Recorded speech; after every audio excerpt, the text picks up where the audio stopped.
497991। আবার দীপজল সাহেবের উদ্দেশ্যে বলে দেন, কি বলবেন?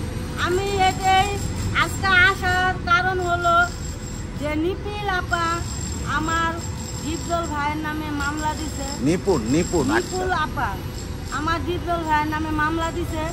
সেটা নিপিল আপা আপনার কাছে অনুরোধ এবং রিকোয়েস্ট, আপনিও একটা শিল্পী, সেও একটা শিল্পী, আপনারা শিল্পী মিলে থাকবেন।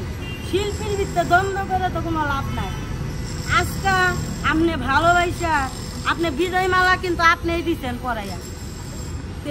আজকে আপনি যখন বিজয় মালা দিচ্ছেন তখন দীপজল ভাই আপনারে কিন্তু মেয়ে বানাইছে। আর এই পজিশনে কিন্তু দীপজল ভাই আপনারই আনছে। আমি যতটুকু জানি, আমি তার ছোট থেকে ছবি দেখি, আমি জানি দীপজল ভাই এই জগতে আপনারই আনছে। কেউ আপনার এই জগতে আনে নাই, একমাত্র সন্তান মনে কইরা দীপজল ভাই আপনার নিপিল আপা এই জগতে আনছে। আনার পরে আপনি পাস করছেন, 2 বছর খাইছেন। সেই খাওয়ার পরে আমার দীপজল ভাই, আমি 5 ওয়াক্ত নামাজ কালাম পড়া, আমি তাহাজ্জুদে সারাদিন নামাজ পড়া, সকাল 6টা বাজে শুনি আমার দীপজল ভাই পাস করছে। আমি ফুলের মালা নিয়ে আইছি, জামালপুর তো নাই, তাই আমার 2টা বাজছে, আমি ফুলের মালা দিবার পারি নাই। তাও আমার মনে কষ্ট নাই, তা আমি আবার আইছি ফুলের মালা নিয়ে দীপজল বাইরে দেওয়ার জন্য। যে নিপিল আপা আপনি যে কাজটা করছেন, এই কাজটা কি আপনি ঠিক করছেন? মানুষ কেন হাসাইতেছেন? 10 জন মানুষকে কেন হাসাইতেছেন? আজকে নয় আপনি পাস করেন নাই, 2 দিন পরে তো আপনি পাস করবেন, তখন আপনারা ভালোবাসি মানুষে পাস করাবো। আমি যখন দেখছি আমার ভাইজান যে বিজয় মালা দিচ্ছেন, তখন আমি মনে মনে কইছি আমার নিপিল আপার মতন কোনো দিন ভালো মানুষ হয় না। তার মনে কোনো হিংসা নাই, কোনো কোনো হিংসা নাই, কোনো নাই। আর আজকে আপনি বাপের ভাত তরকারি দিয়ে মুখেতে কাইরে নিতেছেন, তার মান সম্মানে কালি দিতেছেন, সেটা কি আবার ঠিক?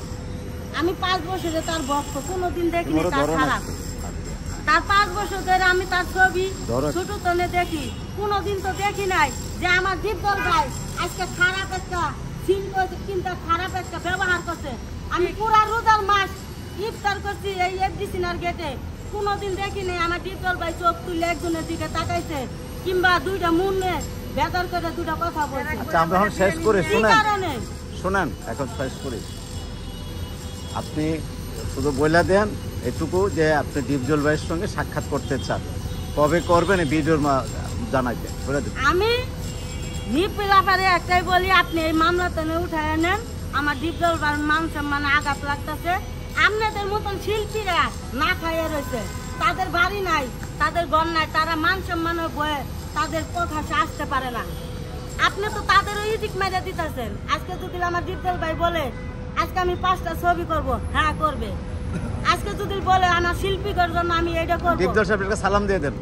আসসালামু আলাইকুম আমার বড় ভাই, আমার কলিজার দীপজল ভাই।